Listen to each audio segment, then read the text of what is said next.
Good morning, everyone. Welcome to today's webinar. I want to start off by just pointing out that this webinar is being held in memory of a dear friend and colleague who passed away this Sunday, Maureen Jura Ochola. So as we begin, I want us to just take a few minutes, just a minute or a second, in memory of Maureen. I will let us know when we are done with the moment of silence.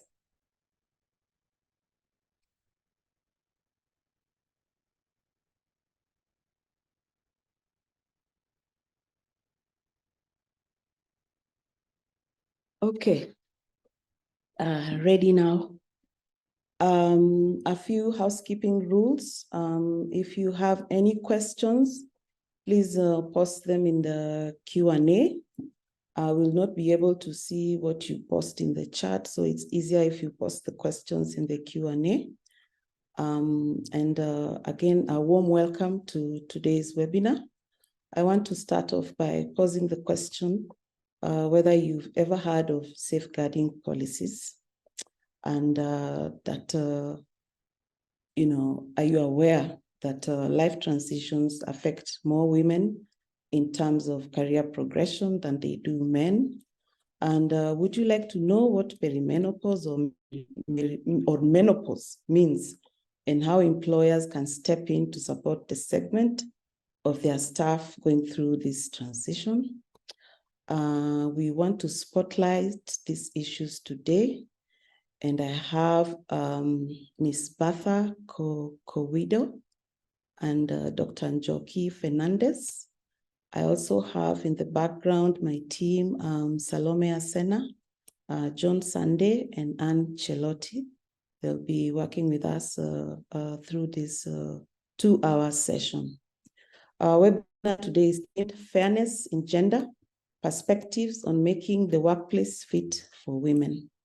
I hope that at the end of this discussion, we'll have been able to at least break the stigma surrounding perimenopause and menopause, topics that we as a society have been uncomfortable tackling.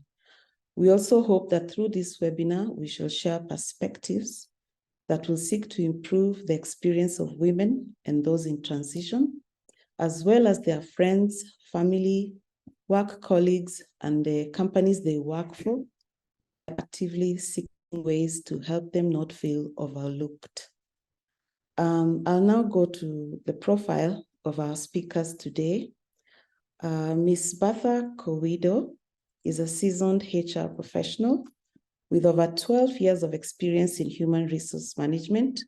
She has acquired a lot of this experience in different industries: medical, manufacturing, banking and finance, advertising, oil and gas, and telecommunications. Her strengths lie in setting up startups, policy formulation and implementation, cultural integration, organization design, and M&A expertise, learning and development, to name but a few. She has also added coaching to one of her hats and completed a practitioner diploma in executive coaching from the Academy of Executive Coaching.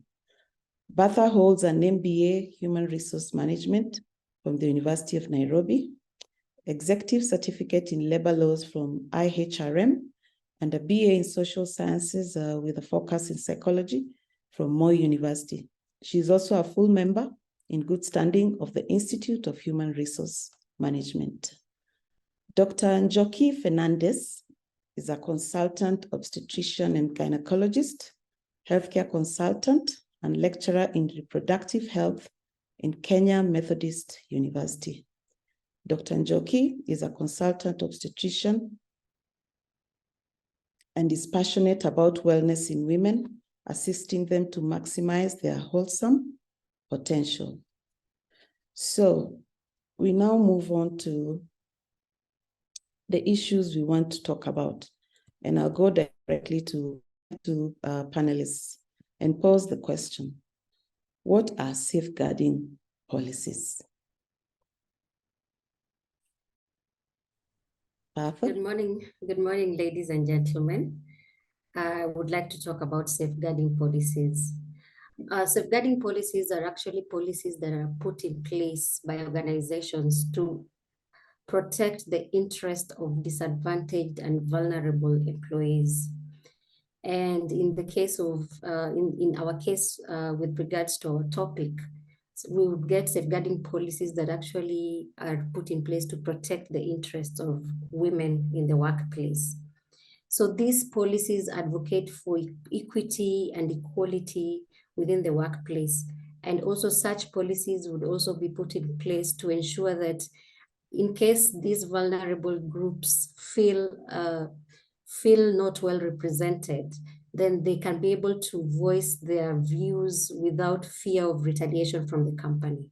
So basically coming up with policies that are protecting women in the workplace and also ensuring that they can be able to speak about issues that are going to their disadvantage without retaliation from the organizations. So of course, when we think about safeguarding policies, there are policies that quickly come to mind, like anti-harassment and sexual harassment policies.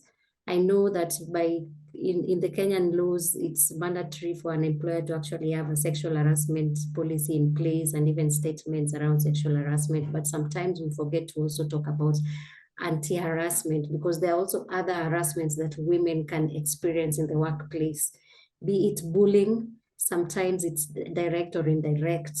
There are situations where there's even violence.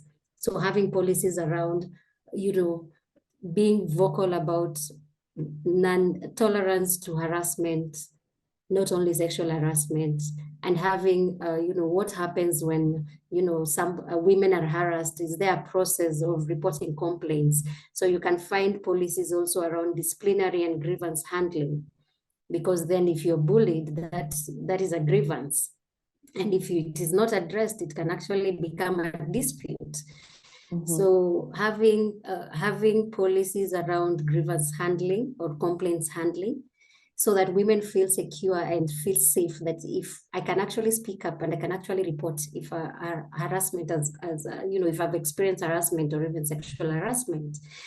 And even having discrimination policies that are focused on gender-related discrimination.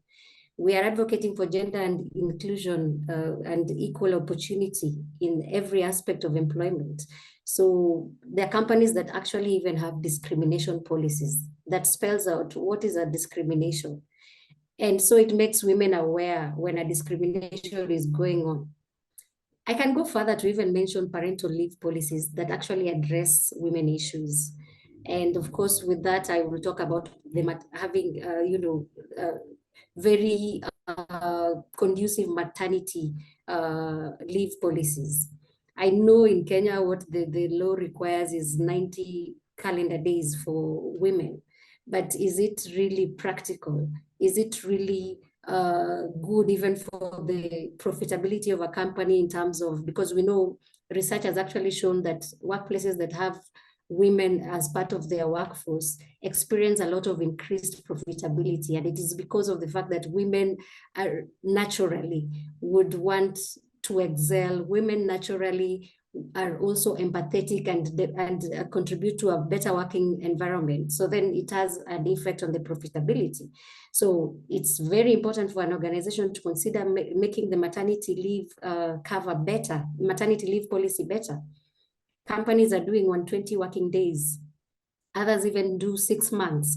And in reality, when a working lady has actually delivered, if they come back after 90 days, that baby is only 3 months old.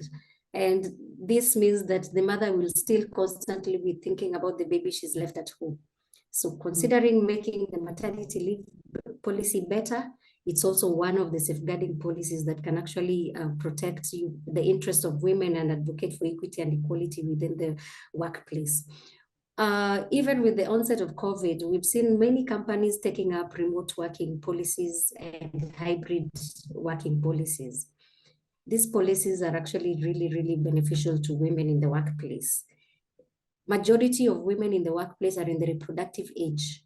So majority of women will be actually be going through maternity or childcare and such like things. Remote working makes life really easy for women and better. Emotionally, they will focus on work. And like I mentioned, a workforce that has very many women in representation will actually also have increased profitability. There are also companies that are embracing flexi working hours. And this really is beneficial to women, especially when they're coming back from maternity leave. So post-maternity, there's still a lot, like I've said, with regards to where your mind is, you're also thinking about your home and your child.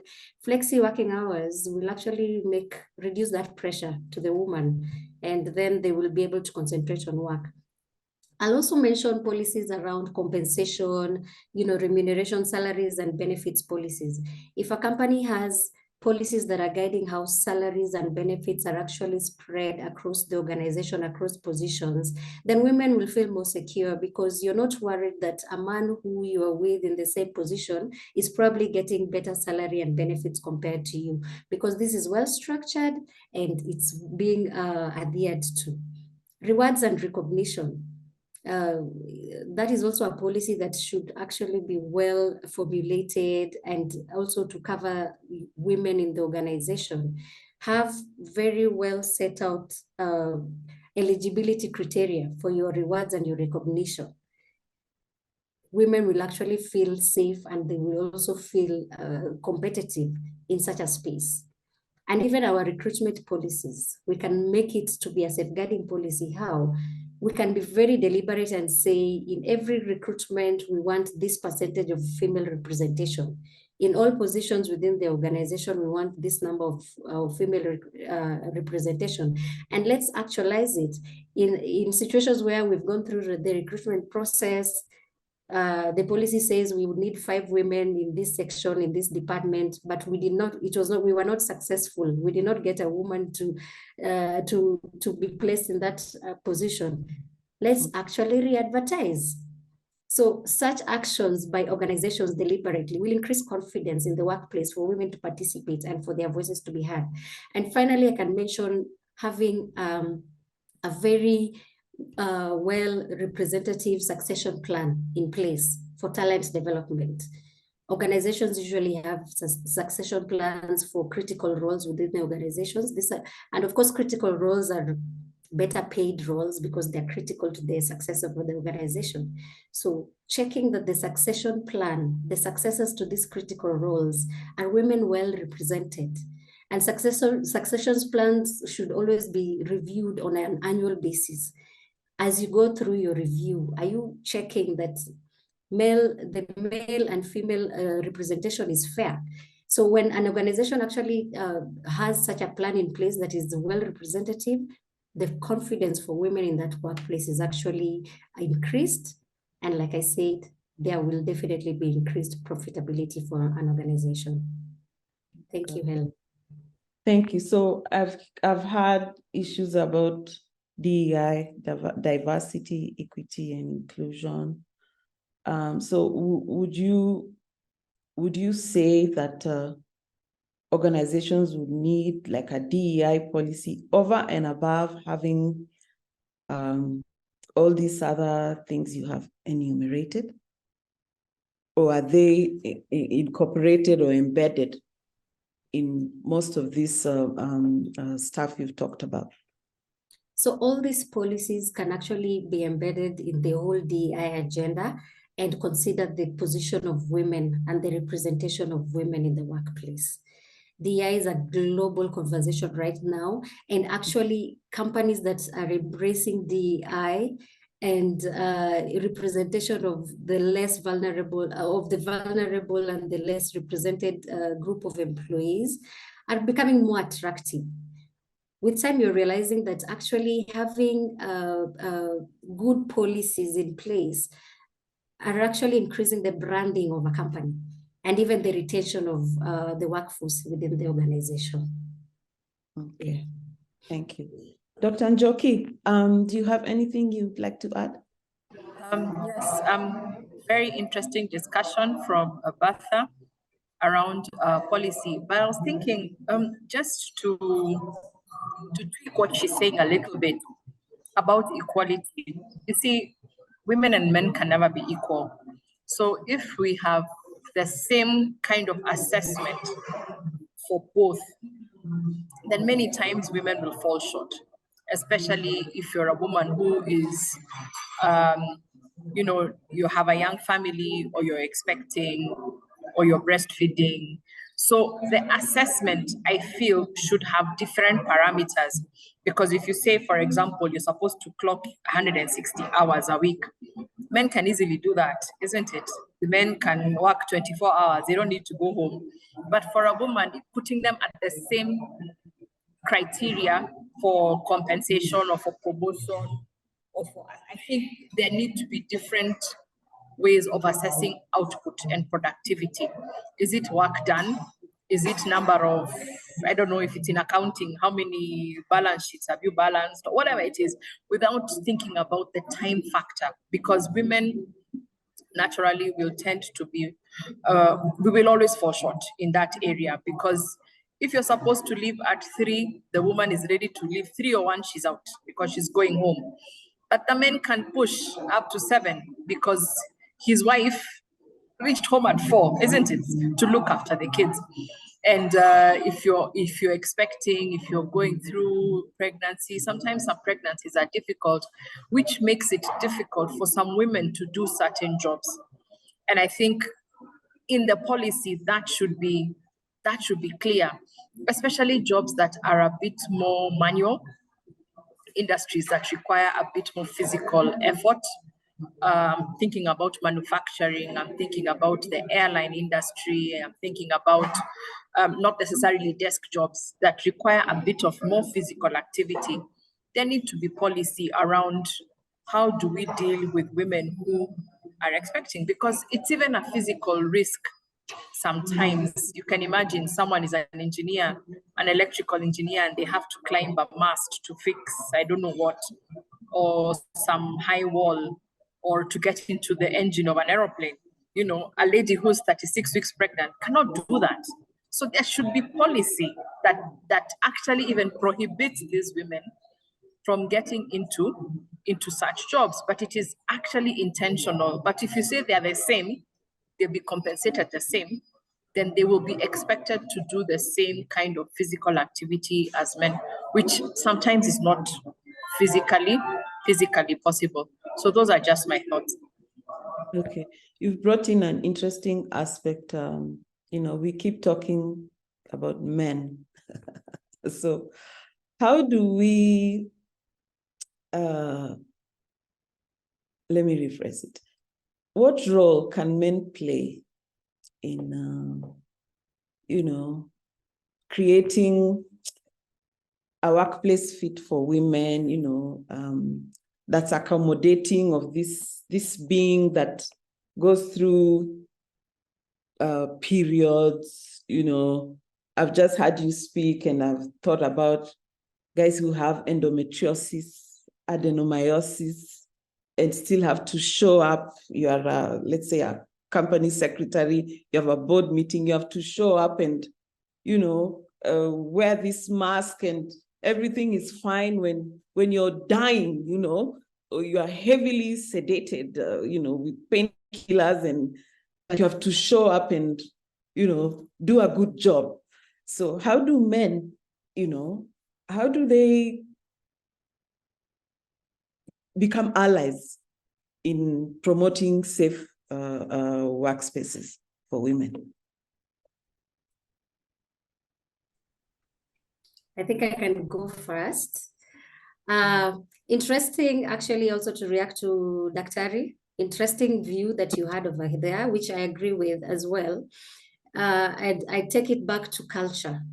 It's really important to have a culture within the organization that actually supports the DEI agenda and women in particular. Now, I can quickly come to how men can support within the workplace to make the workplace fit for women.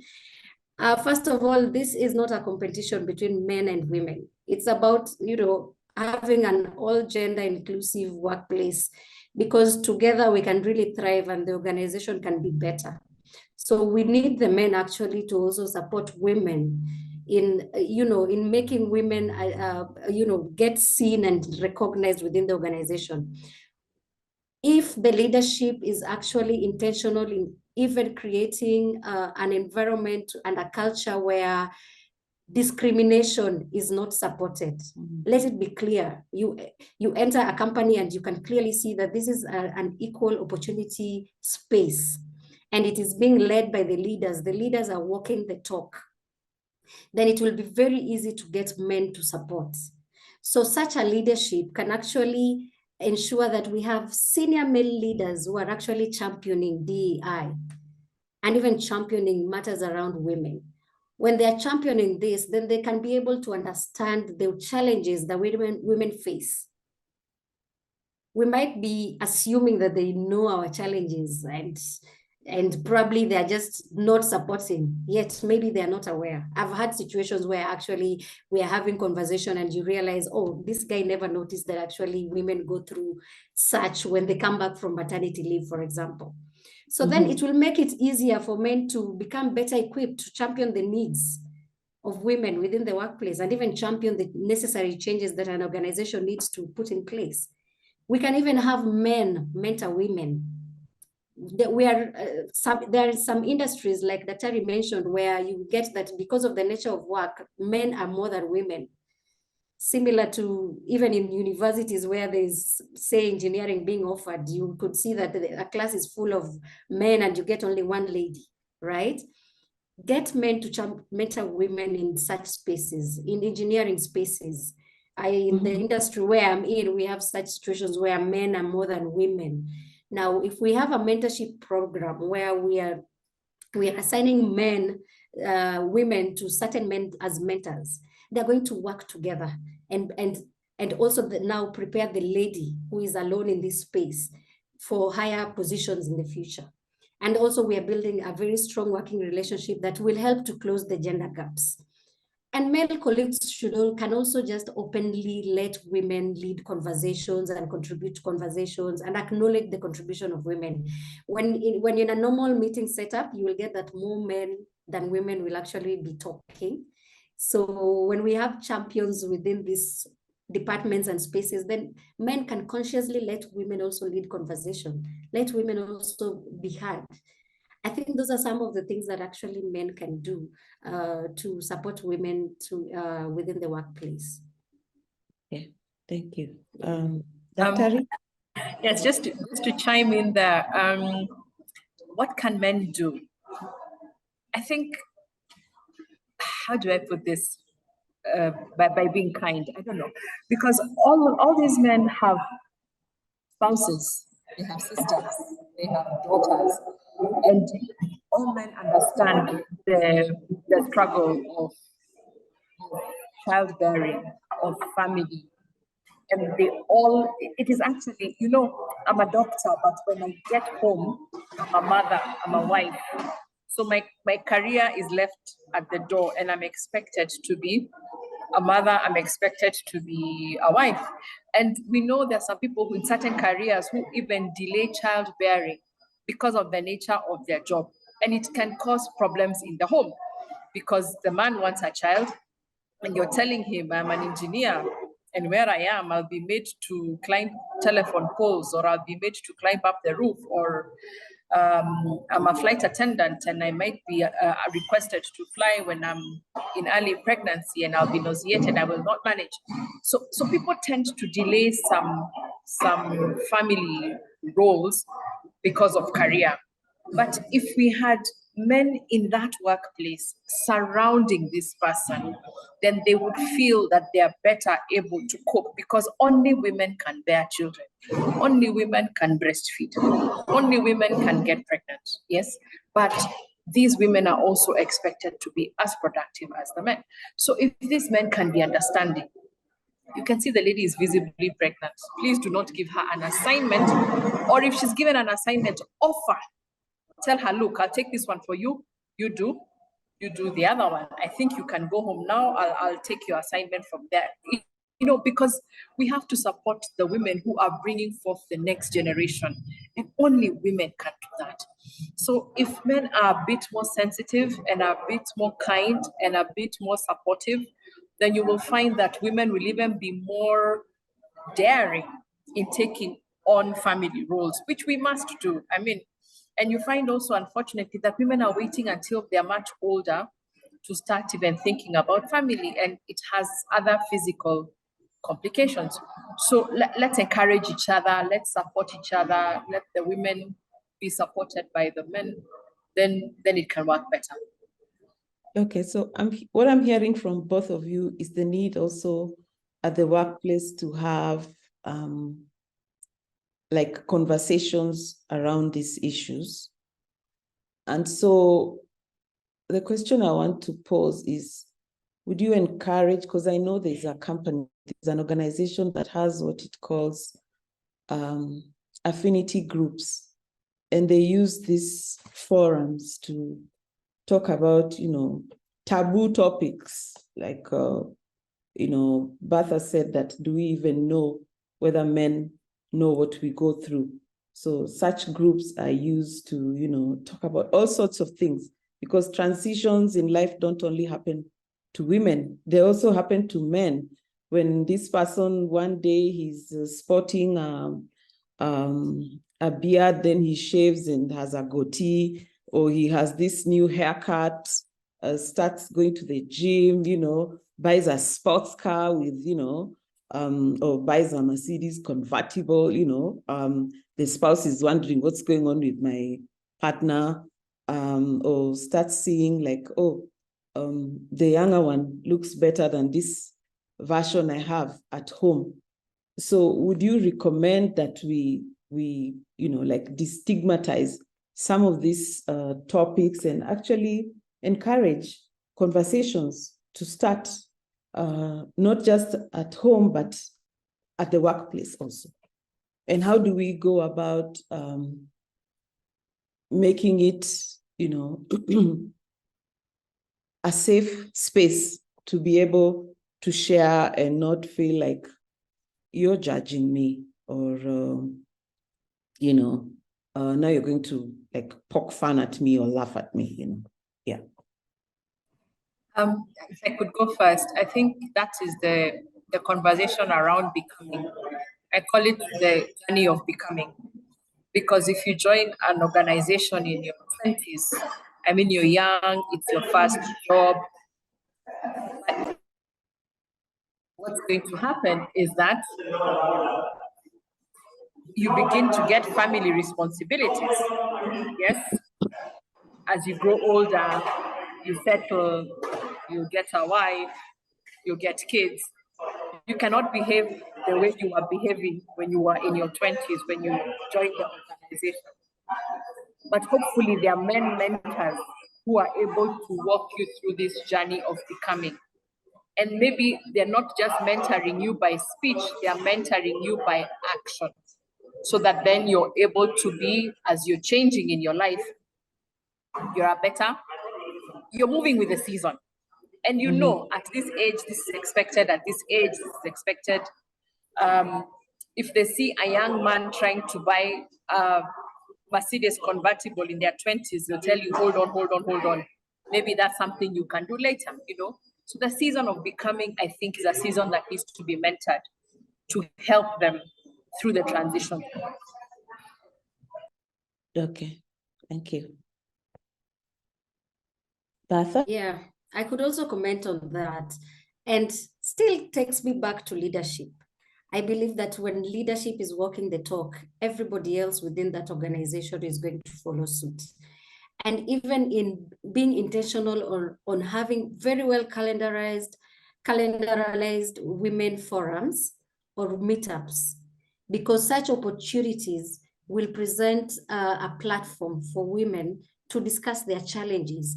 And in such platforms, in such forums and meetups, you actually also now, you also invite the men ambassadors or mentors who are actually also, talking about DEI and women issues. So There are organizations that even have branches, high teas, and even open forums where women actually can meet up, talk about the challenges they're facing. The leadership can listen, the men mentors can listen and become aware of these spaces. So it's also around creating very safe space for communication and being intentional around the and matters that women are facing in the workplace. Okay, so what we are saying is that we need to challenge ourselves, especially if we work in organizations where these kinds of conversations are not happening. We need to, talk about having those open conversations because then they help to improve the experiences of everyone, not necessarily just women, but also the men as they go through the transition. Because, we spend a lot of our time at work, and it is at the workplace that some of our health issues manifest, be they physical, be they mental. So what I'm hearing from both of you, and it's encouraging to hear that it's not, like something strange. These conversations are happening, and we are just saying that the organizations where these conversations are not happening, this is a challenge to them to open up and create space for these conversations to happen. So thank you both for that. Now, I don't know whether we want to plug in into some specifics, or we keep to the, because we've talked about how we can ensure that workplaces are inclusive and supportive of women, particularly those who are mothers or caregivers. Can we talk about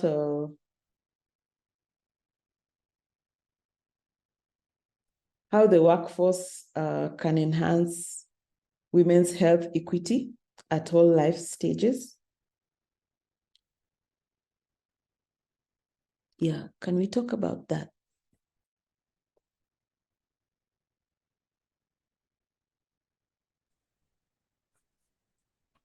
Dr. You can take that question.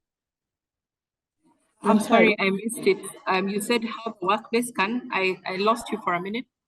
How the workforce can enhance women's health equity at all life stages.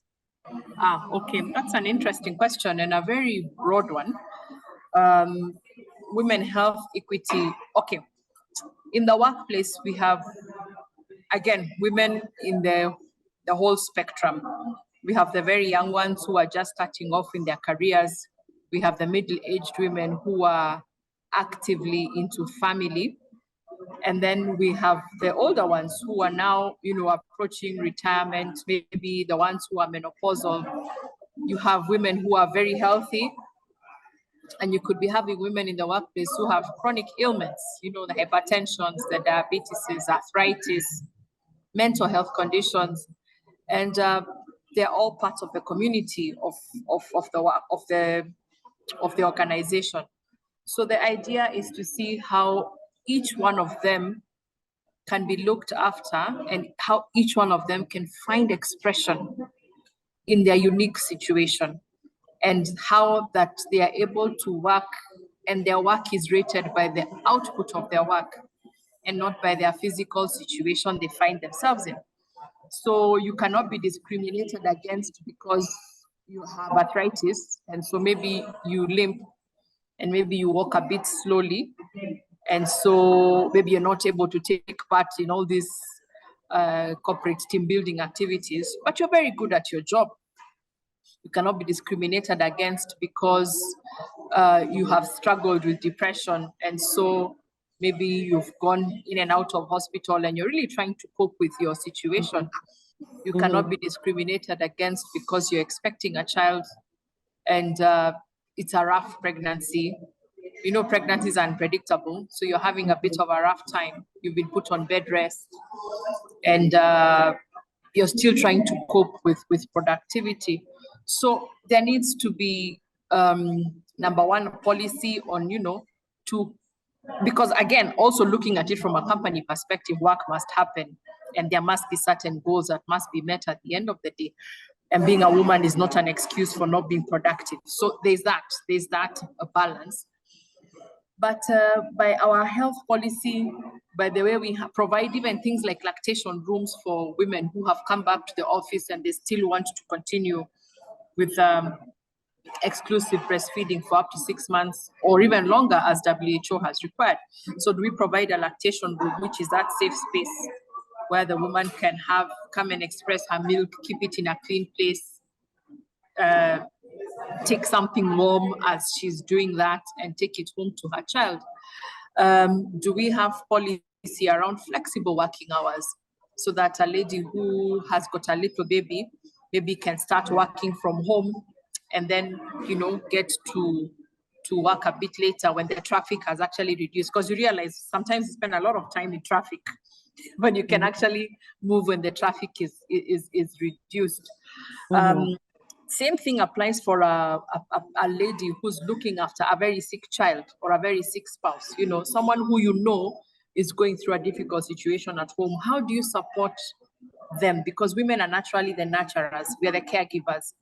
So how does the workplace, in as much as we want to keep to our standard of that you must be productive, how do you support the woman to be more productive? We have corporate health insurance. How do we tailor that corporate health insurance to meet the needs of a woman, to make them more productive, to make them healthy? Does the corporate insurance cover for screening, cervical cancer, breast cancer screening? Does the corporate insurance offer adequate antenatal care, delivery? Does it offer lactation support? Because sometimes you might need lactation support, things like that. So when you're buying the corporate cover, are you thinking about the female client, the female colleague who is going to be using that cover to support them, so that then they know that they're able to work better, because if they need help, they know where to get it. When it comes to issues of absenteeism, or not coming to work in the HR, how do you deal with these issues? How do you distinguish people who are genuine from those who, of course, we know there are those ones who will try to? What is your thinking around that? There's so many ways in which we can think to support our female clients in the workplace. Okay, thank you. There's a statement here, two statements that I want us to interrogate. One is from Duso Radido, project manager at Shivis. So Duso says, it will surprise you to know that many women are aware of their gender and what all that is all about. Many men are not aware what being a woman is, and not many of them are bothered by their manness. Women are made aware of their gender in many ways, many places, every day. I'll start with you, Bertha.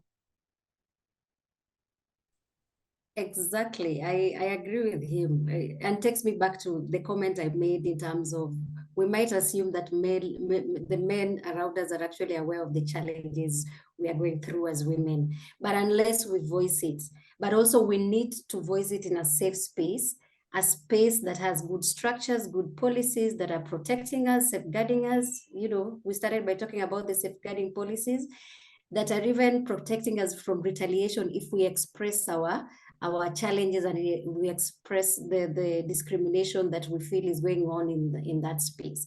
So I totally agree. We need to also want to express and talk about the issues we are actually facing, even informally. Recently, I was having a conversation with 3 men in our cafeteria, and it was easy to talk about mental health for both women and men. We were discussing mental health issues for women and men, and I was even telling them, you guys get very vulnerable because you don't allow yourselves to be vulnerable. If I compare to women, we talk about our problems, so we manage it a bit better. In that space, I was actually talking about I was inviting the conversation around also their mental health issues, while also giving them information about what women go through. So even informally, let's discuss these things so that men become actually aware. They can see you returning from maternity and think you're ready to work, but you're not. There are organizations that are actually having tailor-made returnship programs. We call them returnship, where it's a mentorship or buddy system to support women returning from work after maternity leave. Maternity leave is, if I take the basic of 90 days, in 90 days, you've forgotten even your password. Now, if you're in an organization where it's 120 days or 6 months, you've forgotten literally even the direction or where your desk used to be. So if we have a returnship program where there's a buddy system or a mentor system, there's somebody who will hold your hand as you come back to work for, say, 2 months, that is supporting women and encouraging women also to know that even if you're going through childbirth and maternity, your job is still here and the space is actually safe for you.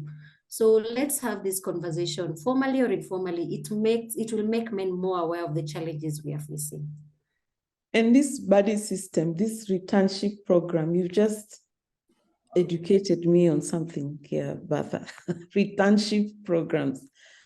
They would also work, not necessarily if you come back from maternity leave, but also if you're battling maybe some health challenge. Exactly. Yeah, maybe you had a major life-changing surgery and are back to the workplace. Yeah, thank you. That's something very... I just want to pick that before what Bertha has said is very important, but I want to be the devil's advocate and address the ladies at this point. Because again, you said I'm an employer, which is true. They're investing in you and they also expect that you're productive. I mean, it's not a charity, sorry to put it bluntly, because sometimes, in the workplace, we think it's a charity and you're entitled to these things. So how do you, as a female employee, then also have some semblance of, that you're also wanting to be connected to your workplace? And thank God for technology, which was not there in the past. Some of us, what we do when we go on maternity leave, you put an out of office for 3 months and you switch off. I think it's to your disadvantage. Because I know even when you're breastfeeding your baby, you have time to be on YouTube, you have time to be on TikTok. So you actually can open your office mail. Even if you don't respond, you know what is going on. And if there's an issue that requires attention, honestly, nothing stops you in between. I mean, maternity leave, you're not crippled. You can actually, so that even the employer knows that, yes, it's true, she's away, but she's also responsible. 6 months would be even worse, that you disappear completely. People will have moved on, things will have changed, and you might actually find, they might think, but we've done well without her. What is her role? You see, unfortunately, we also have to think smart as ladies, and in as much as that maternity benefit is, and we are entitled to it, let's also remain proactive. Let's also remain like we're contributing. And even if it's for 10 minutes a day, 10 minutes every 2 days, be in touch with, because even when you're on that 6 months, it's a paid leave, isn't it? So you're still earning. So then people don't forget you. I know it sounds controversial, but we also have to look at it from the employer perspective as well, so that then they don't feel, gosh, this person has disappeared and has disappeared for long. If you're like that, then when you're away, they will be happy to support you because they know you're still part of the team and you're still productive, even as you're trying to do your other things. It's just a thought, maybe controversial, but I think it's nice also to look at the other perspective first. Yeah, and I totally agree with you that, Sari, we are not helpless as women. So that is the perspective even women in the workplace should be having. We are in these spaces because we have the competencies, we have the skills. It's not a charity thing going on. We are only advocating for better representation in the workplace, better programs to support the challenges that we face as women, but we cannot appear helpless and give the employer a reason to even make the policy, review the policies to our disadvantage. So I totally agree with you. At the end of the day, we also have our jobs and we have our goals that we have to meet as women. We are only advocating for safe space, better representation in the workplace, but we have to always remember that we are not helpless. We are there because of our competencies. Thank you. Thank you. So this speaks to something one of the participants had said, that in this competitive work environment where businesses are chasing profits, how can we encourage leadership to include gender perspective and be deliberate in hiring women, especially in male-dominated industries? There's a question here about fatigue at the workplace, but I'd urge this participant to be patient. We are moving into that segment in a few minutes because they are talking about menopause now. So we'll move into that segment. We have, I think, a lot of time allocated to that because there were a lot of questions around that. I believe you had addressed this before, Bertha, on the issue of gender perspective and the leadership being deliberate about DEI. So this question has been answered. But we are still finding that in male-dominated industries, there aren't so many women. So can we say that there are some things that it appears we can never do? I don't think never. I don't think never. And talking from one such industry, I don't think it's never. Organizations through associations, we have industrial associations that can actually work with organizations within those spaces to start programs that in the long run will also provide opportunities for women representation.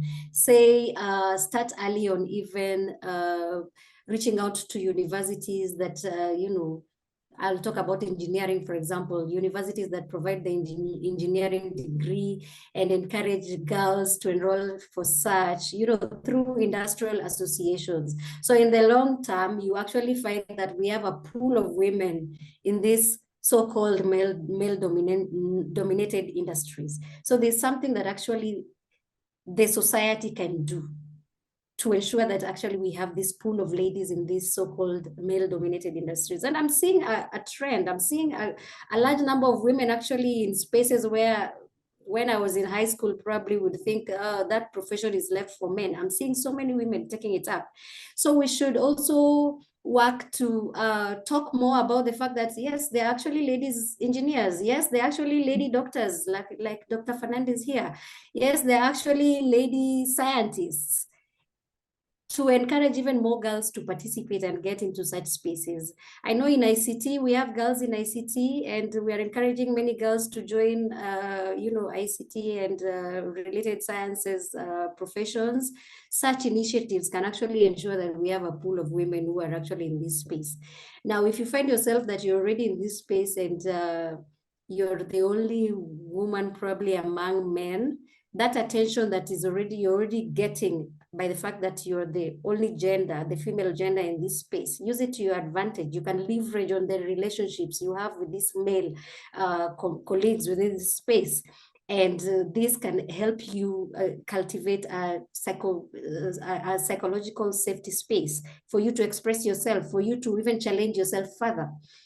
So that is actually how I would look at it. Okay, thanks. But also, Helen, maybe there are some jobs that will never be done by women or rarely be done by women, and it's okay because it's not about equality, it's about equity. So that if a lady ventures into that space, so she's given her opportunity to thrive.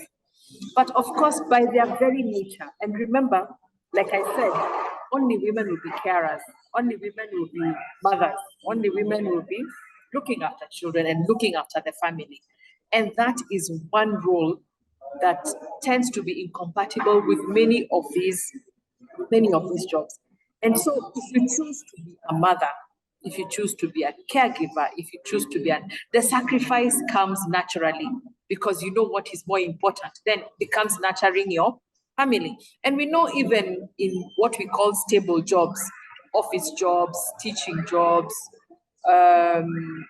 office-related work that doesn't require that much physical activity, we actually find women who choose to stay at home and step back from actively working to nurture their families.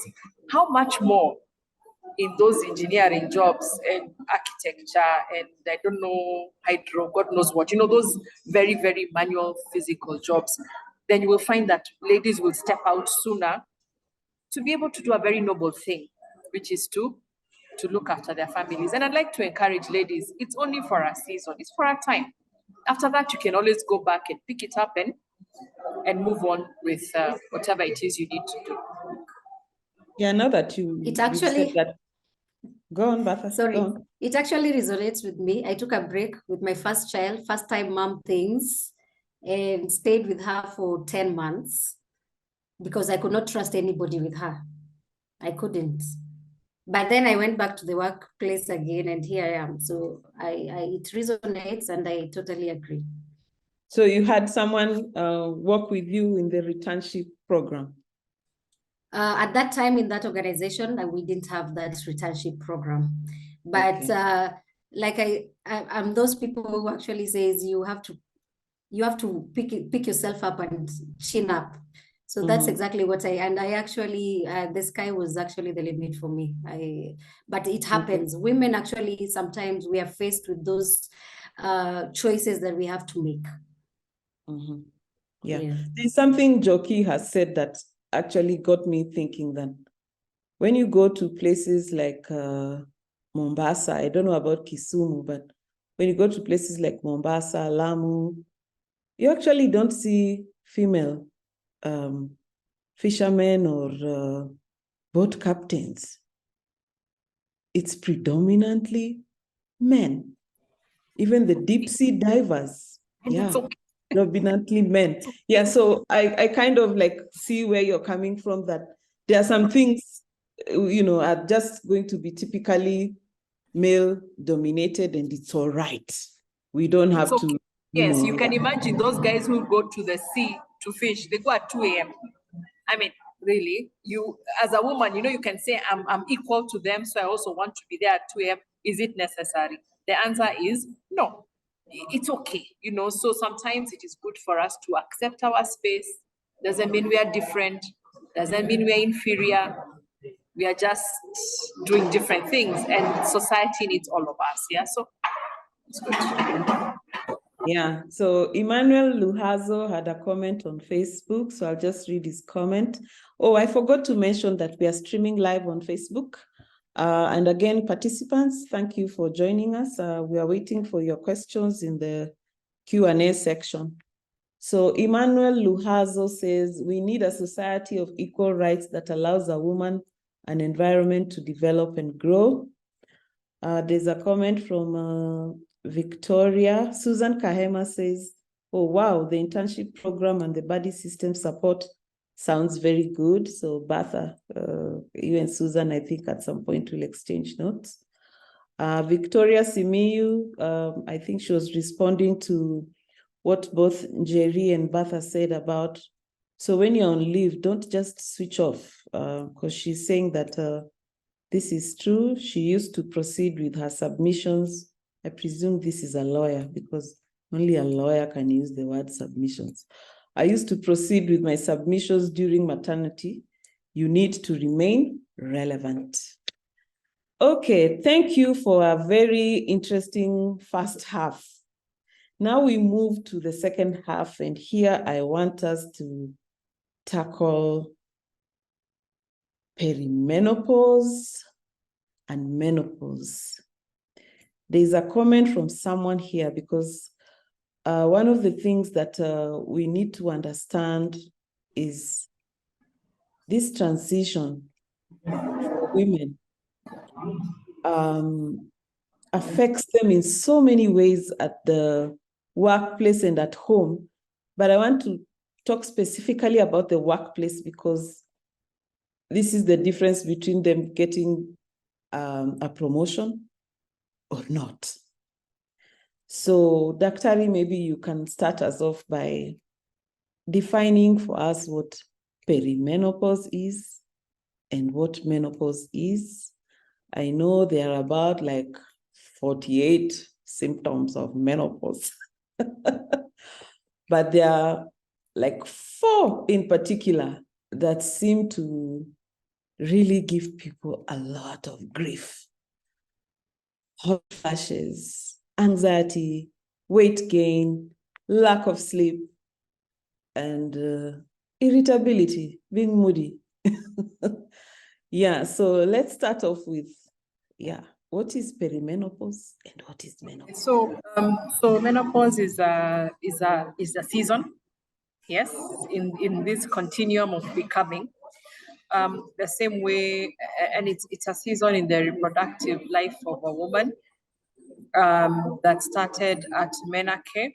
Menarche is when the girl gets her first menses at puberty, and the end of her menstrual life and possibly the end of her reproductive capacity is what is termed menopause.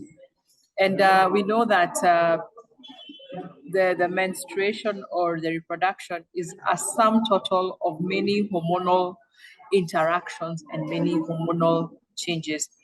And so menopause is another definition is ovarian failure, when the ovary now finally fails to produce the hormones. But remember, it is not just the ovarian hormones that constitute our reproduction.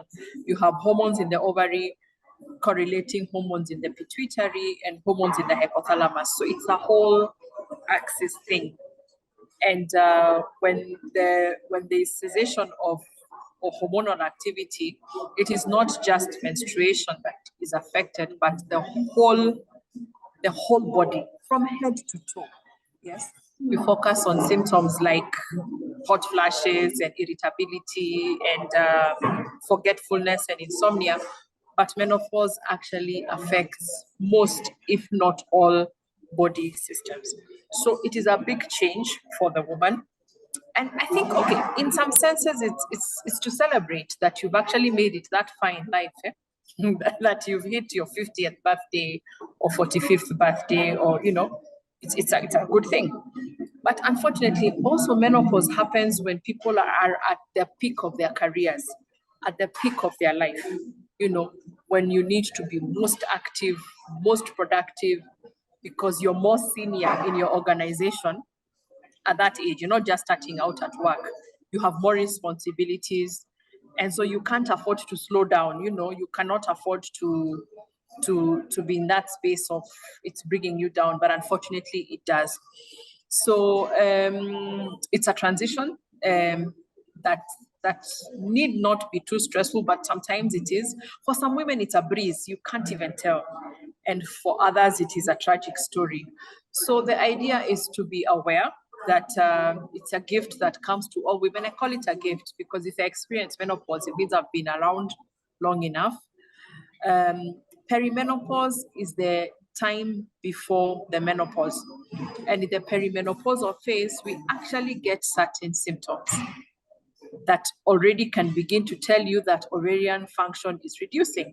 So for example, you'll start having the forgetfulness, you'll start having the dryness, you start having a bit of irritability, insomnia, small things. And then they actually can start 10 years before you get into your menopause. And then after you get, menopause is defined as 1 year without menses. After that, then you're in the post-menopausal phase, which is the rest of your life. Now, depending on the age at which you get the menopause, it can be good or it can be not so good.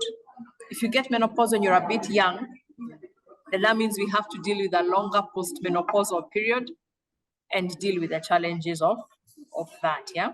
So how does menopause affect the workplace? Of course, the symptoms can be physically draining.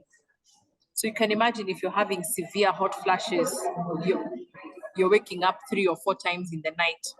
Obviously, you're not going to have a very good sleep. You're irritable in the morning, you're tired. It affects relationships.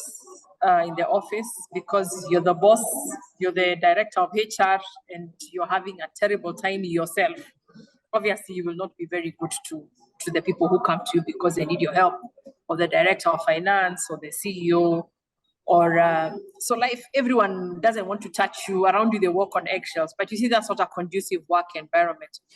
You might find yourself making irrational decisions, irrational conclusions, being very impatient with people who may not necessarily understand what it is that you're going through.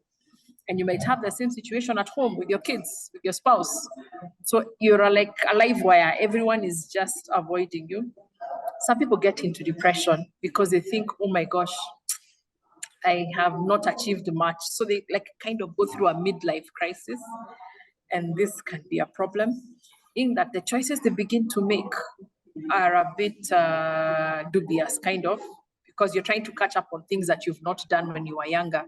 So sometimes you start dressing in a funny way. You know, a lady in her 50s dressing like she's in her 20s, you know, from the hair to the makeup, she looks a bit strange.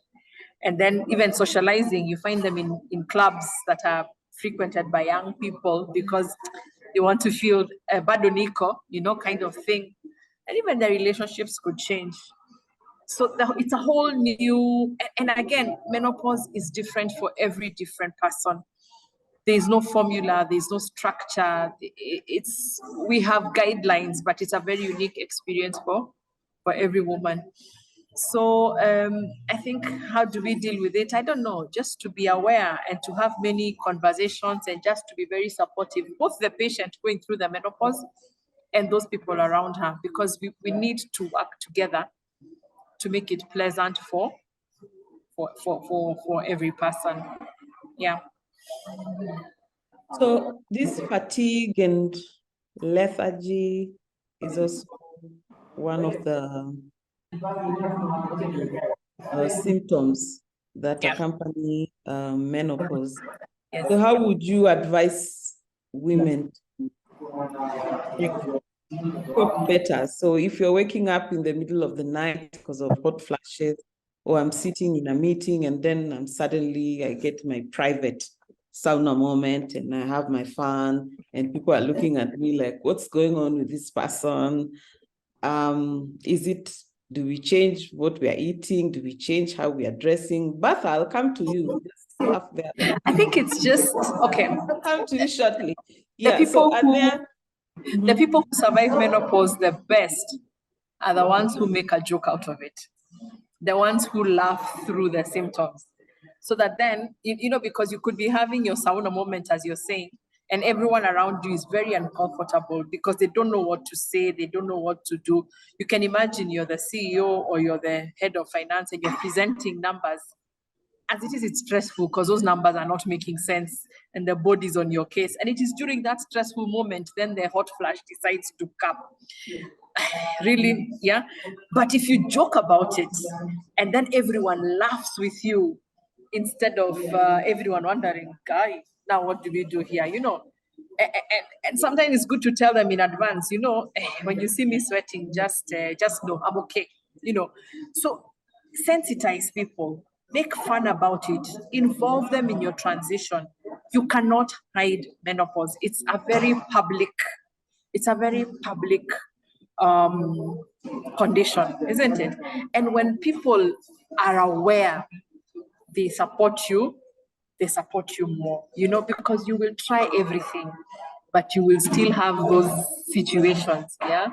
And at home, maybe your spouse can be more understanding. Sometimes I know they even sleep in separate beds for a while because the disruption is too much. But if everyone understands and they're part of your journey, it makes it easier. It's important to seek medical attention because of the medical issues surrounding menopause. We may not discuss them here today, but you need to have your gynecologist work with you on that menopause journey as well. I actually want you to get into that discussion because there are questions around it. But Bertha, tell us something. No, really, I was laughing because the fun story reminded me of my fun story when I was pregnant. And I used to make a joke out of it. There are people who still remember Bertha and have fun. When you're pregnant, you feel hot when people are freezing. So I used to have a fun, and we made a joke out of it. So I totally understand what Daktari is saying. You can make jokes out of these situations, and then they become normal, and people become accommodative, and people don't even use it to judge you or when you're about to talk. Because as women, sometimes when we are sitting at the table and people are having conversations, sometimes it's already, we already judge that as being emotional or as being affected by something you're going through. So when it's normal conversation, people then will not even use it against you when you're having serious discussions and conversations. So I totally agree with Daktari on that. Yeah, I just wanted to echo what she said, that you have to embrace it and you have to make fun around it. I attended a session once, and one of the doctors there actually told us that, the people who enjoy menopause, like Daktari has said, are the ones who make fun of it. But she also added that they are the ones who embrace it, as of life. Daktari said something about, it's a reminder to you that you are at your peak, that you've actually reached this age. But I wanted to ask, so then why does it occur early in some people? Because I know someone who menopause began at 35. Yeah, 35, and she's now 52. At 35 is when, and at that time she didn't understand what was going on with her. So that's why I thought maybe don't pack the issue you're saying you talk to your gynecologist about. This is your moment to tell us, your clients are in this space. Okay, so you could have what you're calling is premature ovarian failure, where you have premature ovarian failure is when you have menopause before the age of 40. Yeah. And that has many causes, some genetic, some unknown. But to the obstetrician, to the gynecologist, it is of concern when you have menopause before the age. The earlier you are, the more, because menopause means that then we will need to support your heart, we will need to support your bones, we will need to support your mental and physical status, because the hormonal cascade is very protective of women. And the longer you are in that cascade, the safer you are. The minute you're out of that cascade, then you're exposed to the same cardiac risks and physiological risks as the men. So cardiac disease, hypertension, diabetes, cholesterol issues, atherosclerosis, and osteoporosis. And these hormones that we have play a very big role, like I said, in the rest of our bodies, not just in our reproductive health. So it happens, but and that is when it's not induced, because you can have induced menopause medically if you have surgery or if you have radiation or sometimes even chemotherapy. But the natural one, ovarian failure, it happens to some women, but those ones need medical attention to be able to be supported. So if you have your menopause at 35, that means you're 20 years more than a person who would have their menopause at 55. Of course, your life will be different. We need to support you in that area. I'd urge my lady friends to please seek a gynae to support you, because sometimes what we do, we exchange stories in the pub or in the salon or in the chama. I heard about this, I was given this, I'm taking this. And treatment for menopause is very, very specific. It's very subjective to the person. So there are no two treatments that will be the same. So you cannot share menopausal treatment, because my issues are not yours, my concerns are not yours. So I would really encourage women to be careful, and to seek help, so that then we can walk with you through that journey, and then you can also enjoy the next phase of your life. Okay, thank you. Bertha, so do you think employers are, would you say that employers are starting to step in to support menopausal women at work? Is this something that you have come across, or are we all just lumped together? Because while it's interesting to say that it's a transition we should embrace, some people say that they feel, they feel lonely, they feel irrelevant, miserable, unwanted, and then a lot of ageism, because, so now they know I'm this age, and so when there is a restructuring exercise, I'm likely to go, Yeah. Yeah, I actually think employers are starting to embrace these different life stages women are going through, and including menopause. I've seen organizations where there are tailor-made health insurance plans for women that are actually even addressing such issues. There are also family-friendly workplaces providing employee assistance programs with a family coverage. And by that, I mean, if you're, even the man within the workplace, if that employee assistance program can even support his wife, it's extended to the wife. So even for the female employee, it's extended to your spouse, where you can get psychological and counseling support.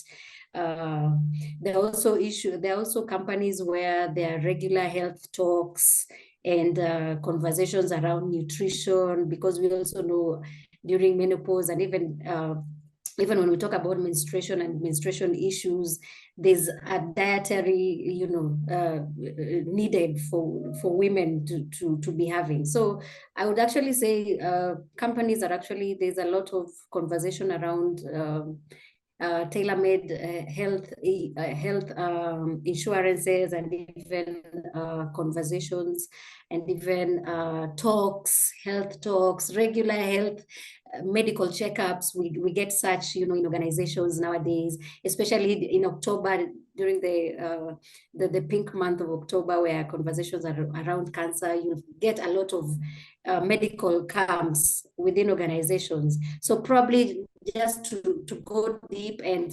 tailor-make these medical camps to address the issues that women are facing in relation to menopause and such issues. Yeah. Okay. It's interesting you mentioned October, because this session I went to was in October, and we were told that October is also is it menopause month, but you see the focus is mostly on cancer. Yes. And particularly 18th of October is World Menopause Day. So for those who didn't know, now you know. 18th October is World Menopause Day. I'll come back to the issue of employers and the kinds of things they are putting in place after I tackle this. Dr. Victoria says that her mom told her men also go through menopause. Please confirm. Well, okay. In men, it's called andropause. It's not called menopause. But for men, it is much way later in life. Then, and I'll tell you why. Physiologically, men still have their testosterone, and they're still able to function way into their 80s. Yeah. And you have found that even pretty old men are able to father children. So their andropause is much later in life. Yeah. And so not like us ladies, unfortunately. And this causes a mismatch even in relationships. So you can imagine in a couple that is maybe they're 45 years old each, maybe, yeah, they're a couple who is 45, and the lady is going through menopause, but the man is still at the peak of his game.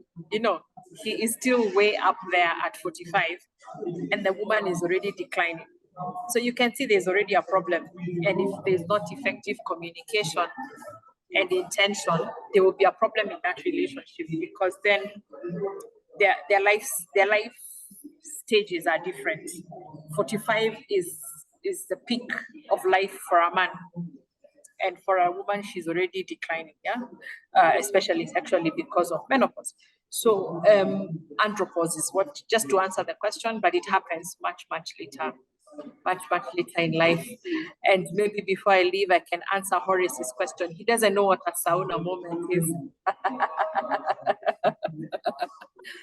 So to Horace, sauna is a hot flash.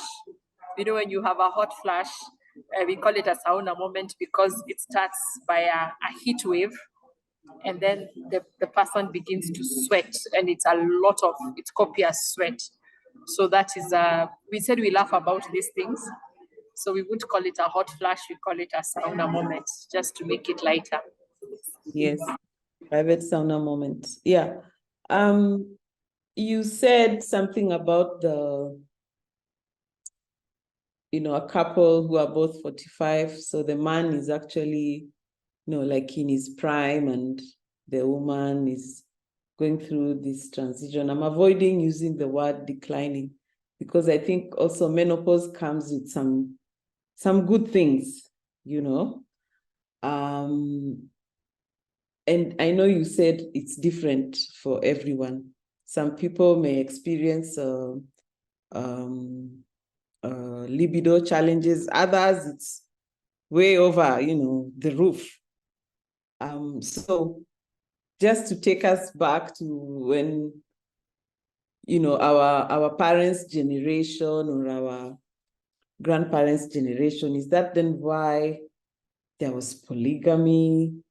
Is that the reason why you'd find the husband is older than the wife by, so that by the time she's in her 40s, he's maybe in his 50s and 60s, and he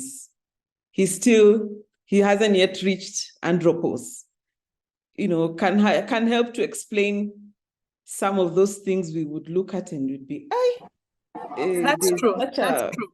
huge age gap between these two. In the traditional African society, or in many societies, but let's focus on Africa, where we know as the woman grew older, she appreciated that and we're talking about maybe sexual activity and libido, that the man was still very active, but she could tell that she was going through menopause.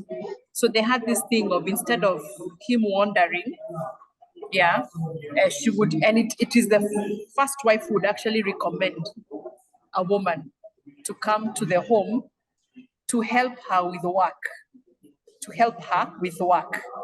And the biggest task for her was to keep the man adequately satisfied. So that way, then the man is contained, and the woman is also protected. So it was one of the logical things as to whether it's okay, we can discuss, but it was a logic, because women go into menopause and the men are still active. That was one of the ideas around polygamy. Yeah. Okay. Bertha, do you have anything to add there? No, the Dr. has done that topic a lot of justice. Okay. All right. I want to go back to the questions. Some of them were quite specific. I think Bertha touched on one. So I'll start off with the first one. How can the insurance industry better recognize and address the unique needs and preferences of women?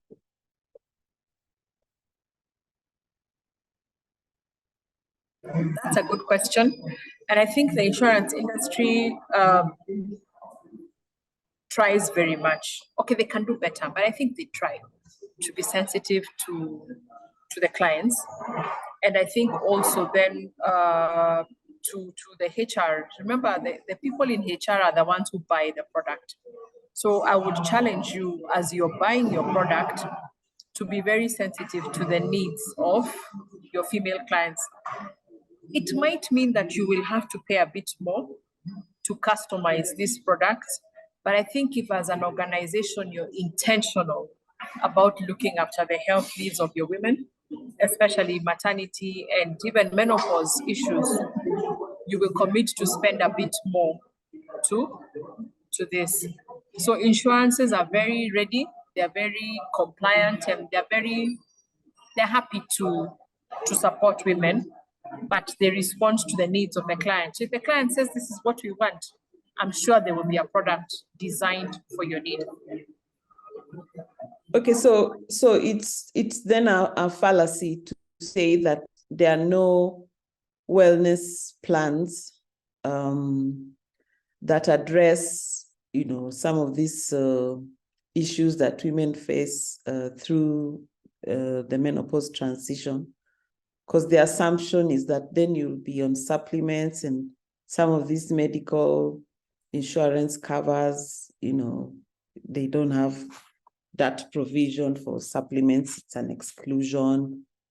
People can't do HRT, which is hormone replacement therapy, for those who don't know. We'll get into that just before we wind up the webinar. So it's about me going out there and saying, these are my needs as an organization or as an individual, and having the insurer then package this and then price it for me. Is that what I'm getting from you? Yes, because they will find that the standard covers, they're what we call standard covers. Of course, things like the HRTs and the supplements will be excluded with good reason, because they tend to be very expensive. They tend to be quite not regulated. And so it's difficult for the insurer to kind of like project what the need is. But if the client comes and asks for a specific product that is tailor-made for menopausal women, that can always be provided.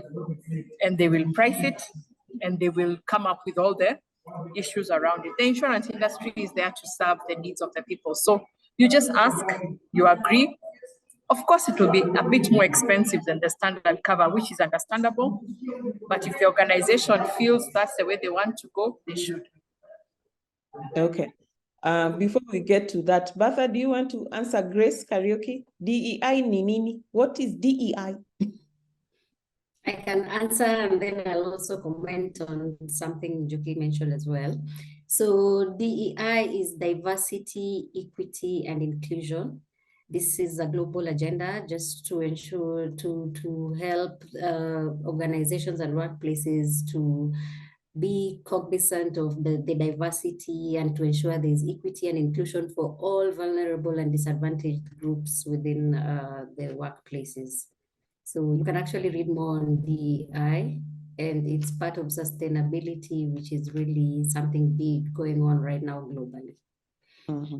The ESG agenda. Now, go on. Yeah.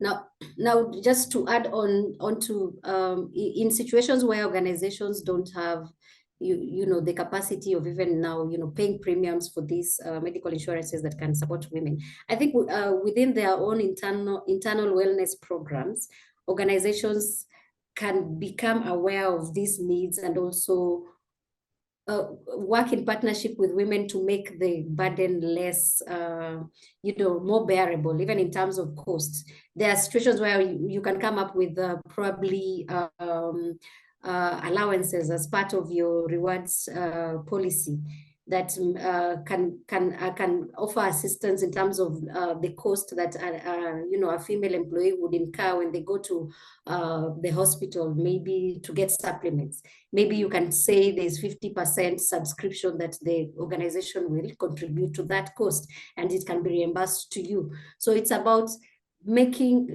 once we have open forums, the leadership is actually aware of the challenges, and they are aware of what women are going through. I think with intentional support from leadership, something can always be worked around, and it's always just a start. It can be a 50% reimbursement, and over the years, given your output to the organization and realization by the organization that actually having a female workforce is also contributing highly to our profitability, it can move to 100%, where you're getting 100% reimbursement on what you spend. So let's have these conversations even within our internal wellness programs. Okay. Yeah, that speaks to something. There was a survey done by a HR consulting firm called Mercer. I don't know whether you guys have heard about that farm, but one of the outcomes of this survey was that there's a company called Organon that focuses on women's health. It began offering a plan in 2023 that lets any employee take up to 10 days off to address self-care issues of any kind, which the company notes can include dealing with menopausal symptoms. So as an employee, I don't have to specify the reason. I just know I'm on this plan and I need 10 days off. And I think that's very interesting, because this company reckons that this way, then you keep women within the leadership pipeline, even though they are missing work because of this transition they are going through.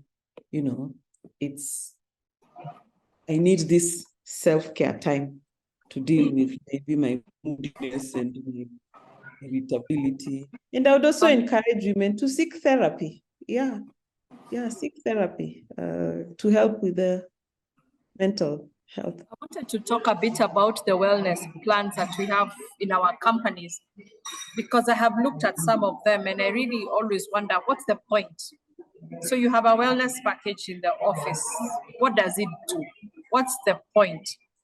Or they send, I don't know, they do a checkup once a year and they tell you you're obese, you need to lose weight. Then what? Next year they come and tell you, oh, you've gained more weight. Then what? You see, what is it? What is it about the wellness? What are the areas that we are targeting? Is it mental wellness? Is it weight loss? Is it fitness? Is it posture, the way we sit, the way we work in the office, the way we sleep at night? There's so many aspects of wellness, but there should always be an objective, a goal that is measured frequently to see, are we achieving our objective, or are we ticking a box by saying we have a wellness plan? But is that wellness plan really helping the people maintain wellness? If the answer is no, then maybe we need to relook at our wellness plans, because we have very many wellness plans outside there, but I'm not sure they're really useful in the actual wellness of the staff in the organization. And I would really emphasize the wellness of the C-suite, the wellness of the top management. Yeah, they look after everyone else and they tend to neglect themselves. Okay, not neglect, or maybe they feel, we don't need it or we are okay. Wellness should always start from the top. So are our C-suite involved in these wellness activities, or can we tailor them to make the C-suite more comfortable? Yeah. Thank you. I saw something that said that you should even have a flexible, what is it called? Wardrobe option, so that I can dress in a way that I'm cooler, so I don't have private sauna moments, and don't judge me. So you're a lawyer, I expect you to come to work dressed in a suit. Go to court dressed a certain way with your wig, and that wig just aggravates whatever heat there is in your body. So yeah, it says something about thinking outside the box when it comes to wellness plans and accommodations you can make at the workplace for women going through the transition. Bertha, you look like you want to say something. Yeah, it's pretty important for organizations to seek feedback as many times as possible from your target group. In this case now, if you want to understand women challenges, you want to understand what programs can you come up with that will make women more comfortable in the workplace. Do pulse surveys from time to time. Find out what is it, what actions do the women need to make them thrive in the workplace. What programs would make sense for them? We never have all the answers. Even within human resources, we cannot have all the answers. We are just custodians of that office. But regular feedback, that can be actually enabled and supported by leadership, and having that culture is pretty important for organizations. Yeah, so it has to start at the top, like Dr. said. So, and you had also said this before about the leadership being deliberate about some of these things and not just paying lip service to them. There was another question about, we addressed this one about men being allies. I think we've talked about how we can raise awareness and provide education to foster a more supportive and empathetic workplace culture for women. There's someone here who talked about, she has a question. How does she ensure her voice is heard when in a management meeting where she's the only lady in a group of 7?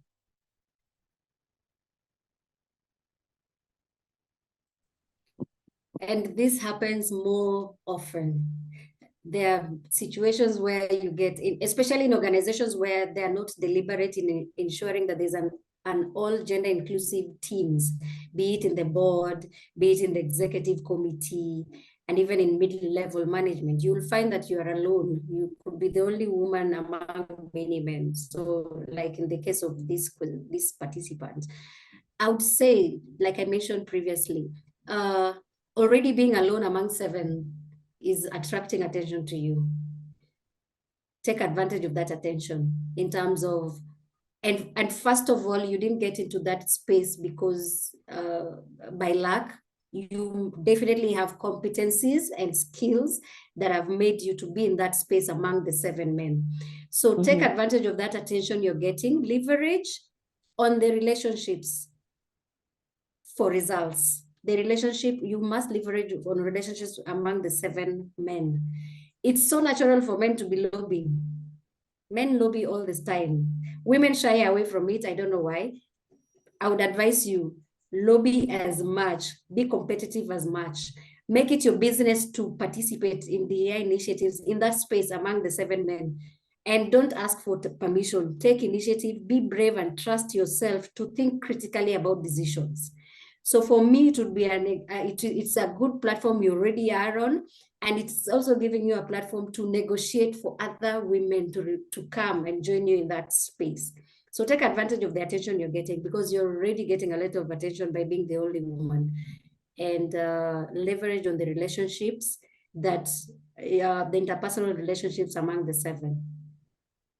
That would be my take. I've seen it happen around me previously. I've seen some very strong female colleagues in the EXCO who find themselves they're alone, and they've come out strong and very relevant. So use that to your advantage. Okay. Yeah, I like that you own the space, take it up. If there is a table and there's no space for you at that table, you create your own table, and soon people will gravitate towards that table, and you'll be, shaping opinions and agendas. So it's not something to be scared about, because sometimes I've seen when we are female, and sometimes when you are young and you're in this space where there's all these men, the issue of age is playing against you. The issue of your gender is playing against you. So you have to find ways to assert yourself, and, let these people know that you're there by virtue of your skills and competence, not because of your gender or your age. So I hope we have addressed your concern, participant, and you go out there and shine. Dr. Njoki, do you have anything to add on this? I think she's addressed it very well, but also I think it's sometimes it's good to be alone. Enjoy the spotlight, enjoy the moment. And why invite competition? I mean, enjoy it and thrive, because it's a good space to be in. And of course, we want to create a more inclusive environment, but you will always be a pioneer. And being a pioneer is a good thing, because then you can put in policies, you can put in provisions, so that when other ladies come, they find an easier space. Being pioneer is difficult. So if you find that you're in that unique situation, make sure that you create a path for other ladies who will come. They will follow you easier, yeah? Because you will have done it now for the future women who will join you in that team or in that organization. Yeah, that has reminded me of when I first started out as a company secretary. I remember my first conference, I was looking at this group and I'm like, this is just a group of, and you know, that time you are young, you're like, of old men. There are no women in this group. They are few and far between. And some of my role models at the time, they may not know it, but seeing them there, you know, made it easier for me to say, oh, I can thrive and bloom in this space as a female company secretary. So I agree with you. Even if they are few, at least they are there. So they are these role models that we look up to and we say, oh, even I have space in this place. I want to throw a spanner to the works, Helen, just a bit. And it's in relation to what Njoki just mentioned around, inviting other women also in these platforms, higher platforms, being with them, hand-holding, and even to echo what you're saying, you see someone, a female in a high position, dominated, maybe in a position dominated by many men, and you feel they are role models. We need also, as women, to really support women. Yes. Because we've discussed what the workplace can do to make the work, what the company can do to make the workplace, fit for women, how men can support. But sometimes the fact that we are not supporting each other actually plays a role in even men not wanting to support us. Exactly. I've had a situation where I'm having a conversation with a male colleague and I'm trying to advocate for more female representation in certain areas. And he's like, look, but the issue is you guys. Women are talking badly about other women within the workplace. How are we going to create that space now to even promote another woman? So we really also have to have each other's back as women. We don't have to be friends, but we can have conversations where we're saying, for real, it's time for Njoki to proceed in this way. It's time for Helen to proceed in this way and not fight each other. I don't get it, but I think we need to rise above it. Agreed, Bertha. Yeah. You've said something very important. Yeah, that we hear this phrase where they say women are their own worst enemies. And you can see that cuttiness a lot, especially at the workplace, where there's somebody who once complained about the same question that's here. How can we tackle the issue? And it was a female boss that was frustrating her. She couldn't leave. She couldn't come in at a certain time, flexi time. You talked about flexi time at some point. So I'm a breastfeeding mom, so I'll come in, say, at around 9, and then I'll want to leave at 3, but the boss was not giving her this accommodation, and she was female like her. So we need to really look out for each other and support each other.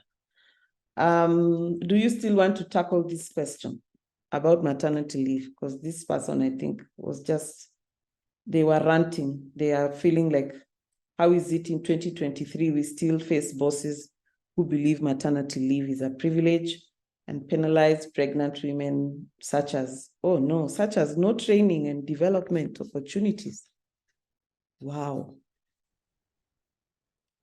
That is actually quite unfortunate. And even myself, like, if I think of it in 2023, we shouldn't be having organizations where still maternity leave and a female employee proceeding on maternity leave being seen as a problem.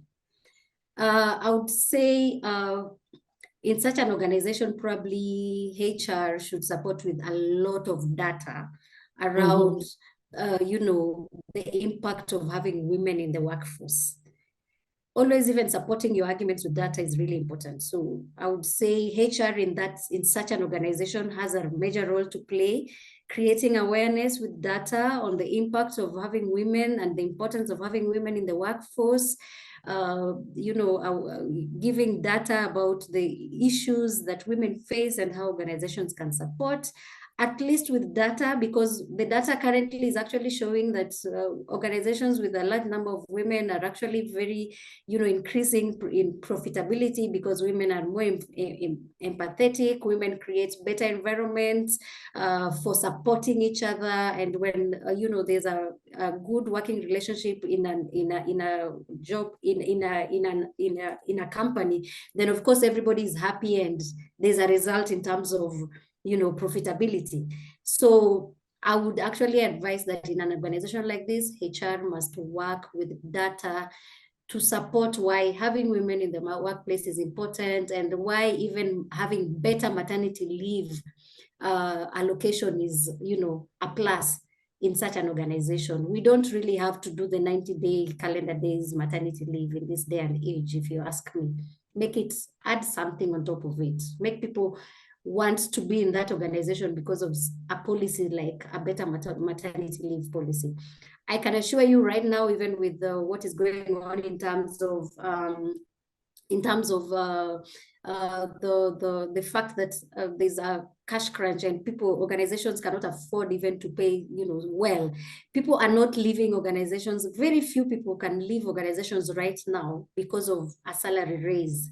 People are leaving because of culture.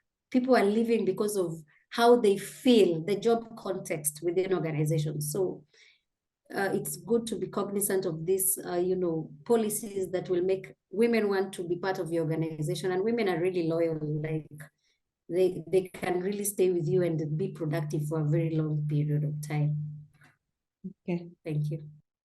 Thank you, Bertha. And they also need to just have a training policy, because why would they, that's open to everybody. Why would they penalize someone because they're pregnant, so they shouldn't go for training? That's where we even talk about the discrimination policies that we need to have in our organizations. Why should you be discriminated because of pregnancy and maternity? And pregnancy is one of the things that is very much protected by our employment laws. Yes. Yeah. So let's check the kind of policies that we have in place that are actually going to support and protect the disadvantaged employees like women. Okay, thank you, Bertha. Dr. Reed, do you have anything to say before I ask you a question? I think I've been listening in, and it's very true. As a doctor, we have to support women who are going through all these issues and are not being supported in the workplace. And so I think it's about policy, it's about intention, it's about supporting the women in the workplace. Yes. I think she said it very well. Okay. So would you say, I know you started off when we were talking about creating workplaces that are fit for women.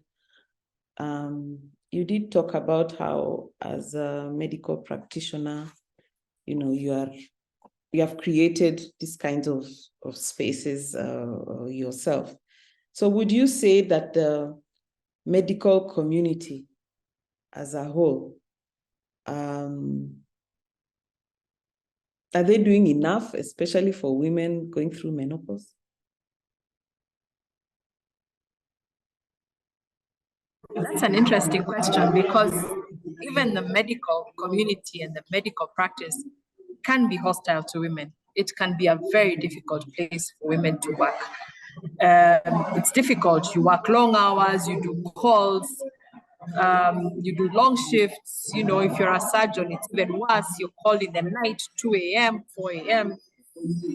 It's a difficult space for women. And I think we also have a lot to do to make the workplace more conducive to female doctors and female doctors who are practicing their profession, as well as wanting to deal with other family responsibilities.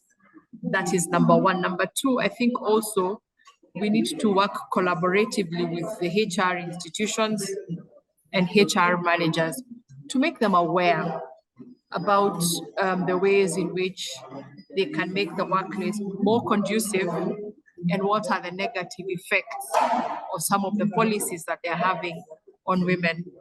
So a lot can still be done to make the workplace safer and more conducive and more friendly to women, beginning with the medical profession itself. We have our own challenges as well. Okay. What about for those patients who come? Would you say that there's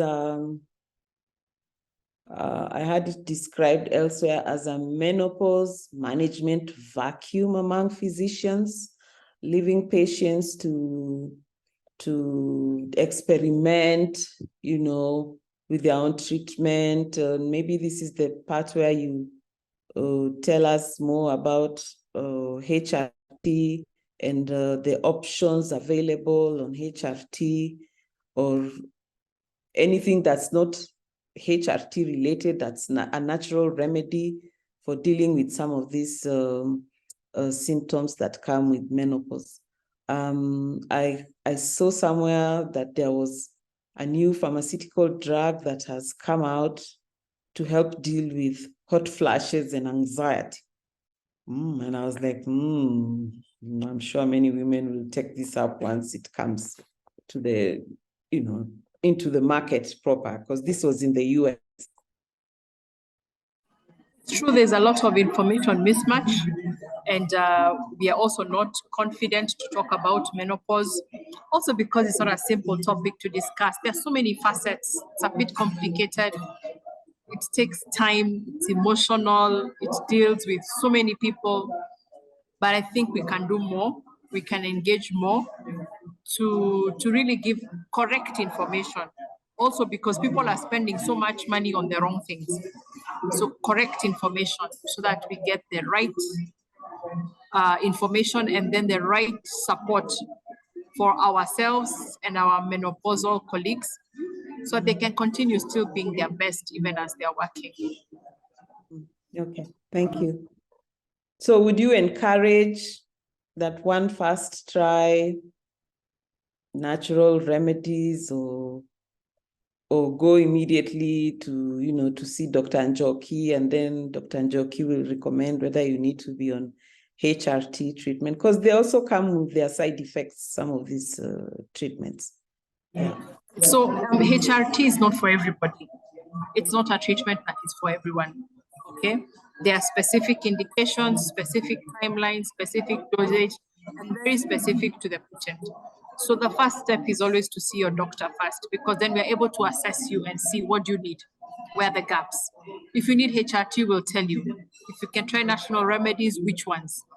We will tell you what are your risk factors, what does your health profile look like, what do you need?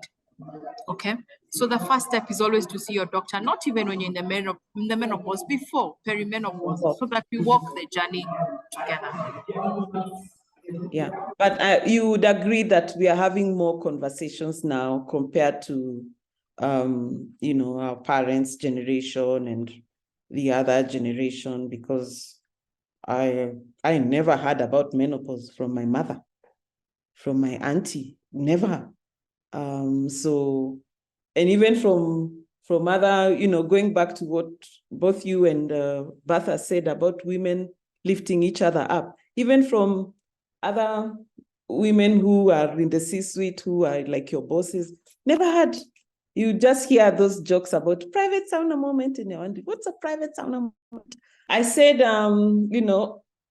before we wind up, can we have, a parting shot from our two facilitators? So we could start with you, Bertha. I think this has been an informative and engaging session. All right. So I'm just thank you for this platform, and I would like us to continue having conversations around women and the work and in the workplace, and let's all be part of the conversation. Don't leave it all to HR people within your organization, and especially if you have the culture, the open culture where you can actually walk and give your opinion as much as you can, because unless there's awareness about the challenges that women face in the workplace, nothing will be done about it. Thank you. Thank you. So from Bertha, let's keep having these conversations. Dr. I just want to say one thing. Let's be kind. Let's be nice to each other, and let us support each other. Thank you. Salome and John, I'm also giving you the floor. John, I'd particularly like to hear from you. Particularly like to hear from John. I think for me, it's been an interesting discussion. I've seen the comments that have come through the chat. And yes, I think it's a topic that we really need to have more conversation on so that we can encourage the women at the workplace to come out and represent themselves even more better. But it's also upon us as men to be able to, encourage and give this space, a safe space for them also to, shine through. So good topic. I'm looking forward to many more. Yeah, Yes. thanks. Thank you, John. And also for us and our spouses, our significant others, that we'll also know we have been informed when they get to that stage, we'll know how to interact better, how to support them so that they don't feel isolated and, dejected. Salome? I have two take-home messages with me. One is the buddy system. Bertha, for sure, I would love to know how that would work. And I think it would be a good way to, to implement something from the webinar at USIU. And then number two, being fellow women, we encourage each other and being nice to one another. That's my two take-home messages. Thank you. And great webinar all. Yeah. Thank you. Anne? Wow, what a wonderful session. Thank you so much. For me, I would just encourage everyone to be kind and supportive to everyone who may be going through these challenges at work. You never know what someone is going through. So just always remember to be supportive. Yes. Thank you. So thank you to participants. I can see a message from Ines. Great opportunity to learn. Great insights. Many thanks to our facilitators and moderator. Susan Kahema, thank you. And Duso, Radido, Rachel Ngumi. Thank you all. If I haven't mentioned your name, I know you're here. We do not take this for granted that you actually set aside time to, join us in this very informative and engaging webinars. And thank you to Dr. Njoki, Fernandes, and to Bertha Kowido. Right, Bertha? I got it right. Yes, you got it right. Bertha Kowido. Yeah, some of the challenges we have, Salome and Anne know, we had quite a challenge trying to get HR practitioners. Somebody pulled out and like two people, and it was mostly around they were uncomfortable with the subject. But when I reached out to the two of you, you actually asked Dr. Njoki point blank, are you willing to talk about menopause? And she said, yes, why not? And when I asked you the same thing, you were equally receptive. So thank you very much for helping us to have this difficult conversation and for giving us insights on things that we can change as we try to embed and mainstream the DEI agenda even more within our workplaces and our homes as well. Because somebody's husband listening in today now knows how to support the wife better at work, at home. Somebody's wife listening in today also knows when that time comes, this is how I'll support my partner, and also how they will just manage hot flashes, fatigue and lethargy and anxiety. A tip for you all, just wear, if you're female, you're having hot flashes, try and get some clothes that breathe, cotton, linen, those help. And also just generally having a positive attitude about life. So thank you all. This was a very informative and engaging session. We don't take it for granted. We'll see you the next time we have another engaging webinar like this. Bye-bye from us here at USIU Africa.